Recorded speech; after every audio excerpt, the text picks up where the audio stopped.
창조 진화에 관한 질문을 해주셔서 세 번째 오늘까지 같이 나누게 됐습니다. 주제가 워낙 커서 이것은 한 번에 할 수 있는 내용이 아니라서 세 번 다루게 됐지만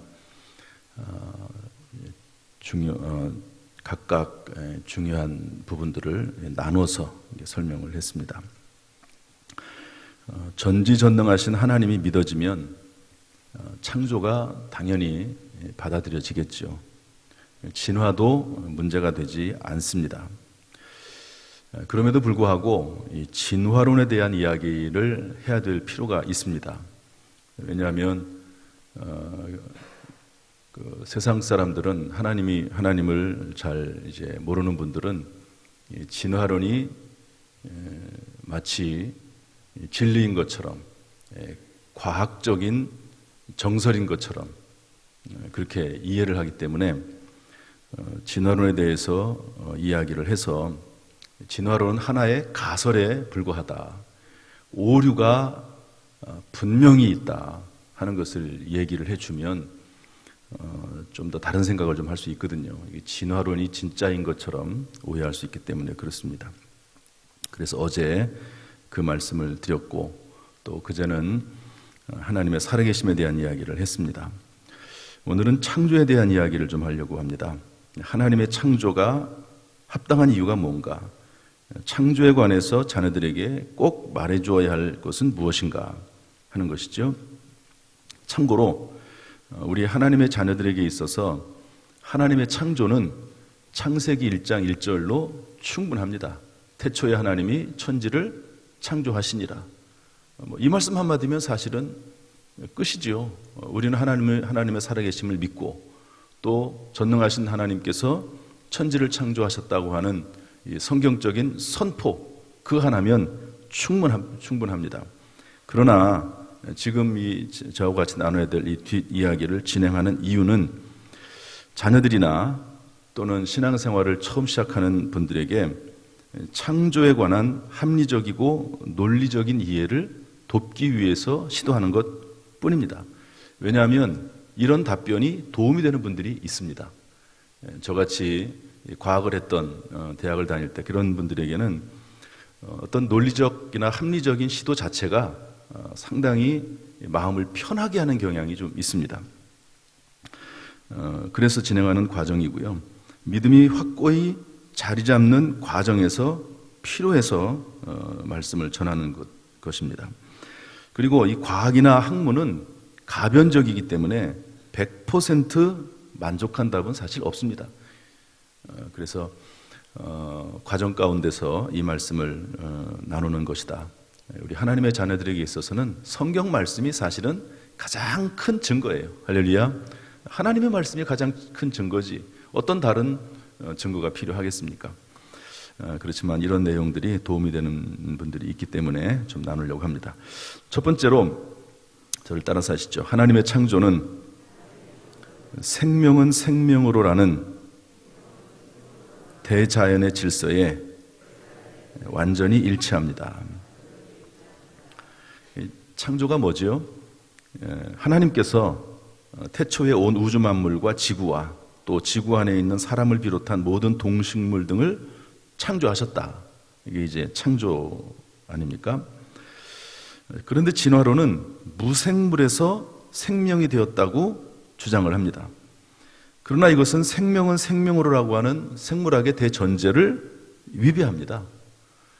제가 어제도 말씀드렸지만 여러분 아무리 수억 년의 시간이 지나도 무생물, 여러분 여기에 있는 이 무생물들이 생물이 될 수는 없습니다. 이것이 시간이라든지 정기적인 방전이라든지 아무리 시간이 지난다고 해도 될 수 없는 일이거든요. 그런데 진화론에서는 우연이라고 하는 또 시간이라고 하는 것을 거기다가 집어넣어서 수많은 시간이 지나다 보면 우연히 그런 일이 있을 수 있지 않겠느냐 그렇게 주장을 하지만 사실은 그것은 자연 질서에 맞지 않습니다. 자연 질서에 일반적으로 상식적으로 생각하는 자연 질서, 여러분 사람이 살아있고 생명이 있으니까 자녀들을 낳는 거고 동물도 마찬가지고 식물도 마찬가지고 그런데 진화론은 이런 생명은 생명으로라고 하는 대전제에 위배됩니다. 그러나 하나님의 창조는, 잘 들어보십시오. 하나님의 창조는 생명 되신 하나님에게서부터 사람이 나왔기 때문에, 그렇기 때문에 진화론의 오류에 대해서 충분히 그것을 극복하는 대답이 됩니다. 성경 말씀 시편 42편 8절 말씀 한번 읽어보겠습니다. 낮에는 시작. 낮에는 여호와께서 그의 인자하심을 베푸시고 밤에는 그의 찬송이 내게 있어 생명의 하나님께 기도하리로다. 하나님은 생명이 하나님이십니다. 하나님은 생명이시거든요. 그래서 생명 되신 하나님께서 생명이 나왔다고 하는 것은, 이것은 당연한 일이라고 볼 수 있습니다. 창세기 2장 7절에서도 그렇게 말씀하고 있는데 한번 읽어보겠습니다. 다 같이 시작.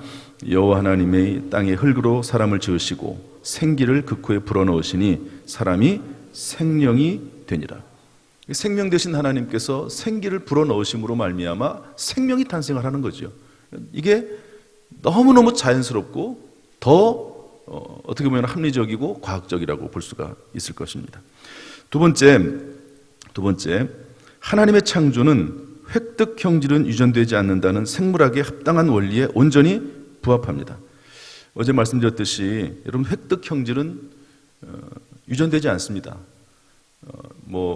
기른에 대한 이야기를 하고 또 이렇게 살다 보면은 어떤 손가락이 절단이 된다든지 획득 형질, 그런 것들은 유전되지 않습니다.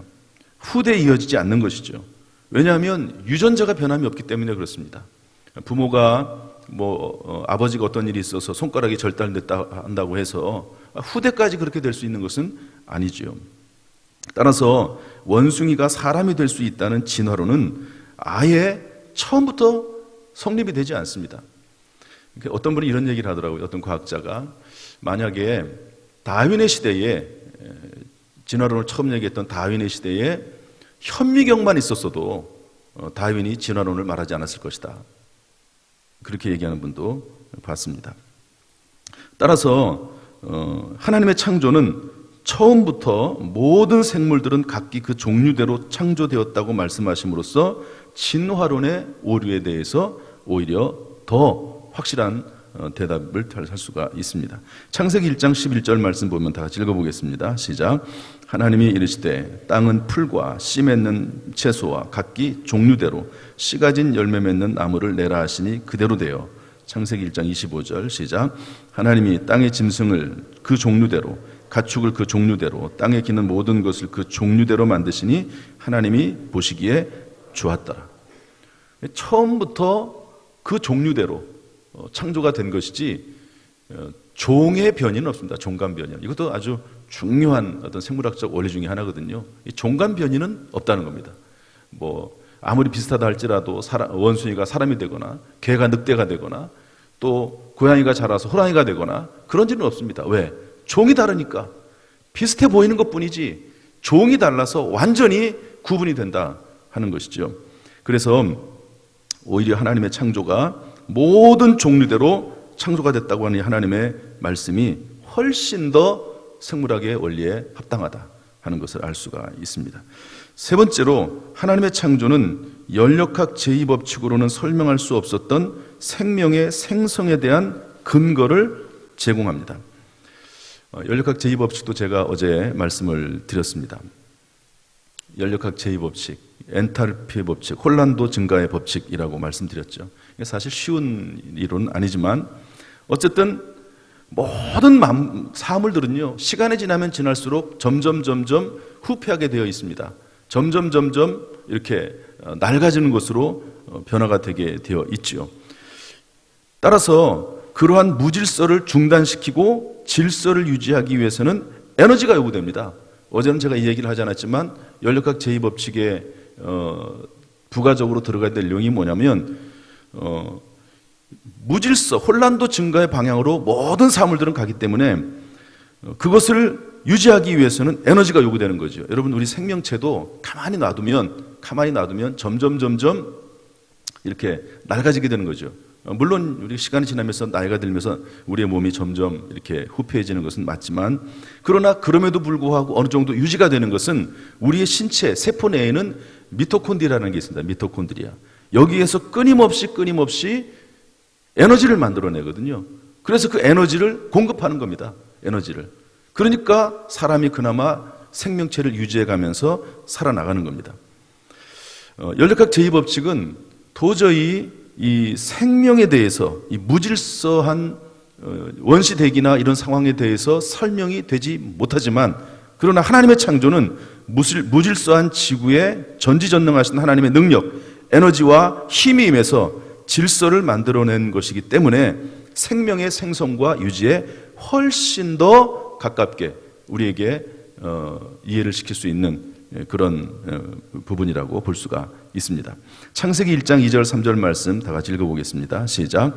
땅이 혼돈하고 공허하며 흑암이 깊음 위에 있고 하나님의 영은 수면 위에 운행하시니라. 하나님이 이르시되 빛이 있으라 하시니 빛이 있었고.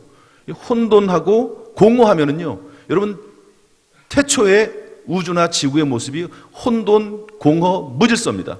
여러분 혼돈, 공허, 무질서가 놔두면은요 그냥 그대로 가는 거지. 더 혼돈하고 더 무질서로 가는 거지. 그것이 어떻게 질서를 잡아가겠습니까? 이 연력학 제2법칙에 의하면 혼돈하고 무질서한 그 최태초의 모습은 더 무질서한 방향으로 갈 수밖에 없는 겁니다. 그런데 거기에 마치 인체 미토콘드리아가 에너지를 공급하듯이 전지전능하신 하나님의 능력과 에너지가 임해서 그럼을 말미암아 질서를 잡아가게 됐다 하는 것은 훨씬 더 합리적이고 그게 과학적이라고 볼 수가 있는 것입니다. 마지막 네 번째로, 저는 이 말씀이 사실은 저에게 큰 힘이 됐고 창조를 설명할 때 저에게 마음에 많이 다가온 내용인데요. 한번 따라서 합시다. 하나님의 창조는 사람의 인격과 영혼에 대한 설명을 가능하게 합니다. 이것은 사람의 인격, 영혼뿐만 아니라 도덕, 윤리에 대해서도 마찬가지입니다. 진화론은요, 인위적으로 실험실에서 만들어낸 단백질 덩어리에 불과한 이 코아세르베이트에서 단세포로 진화할 때 생명이 어떻게 생겨났는지를 설명하지 못합니다.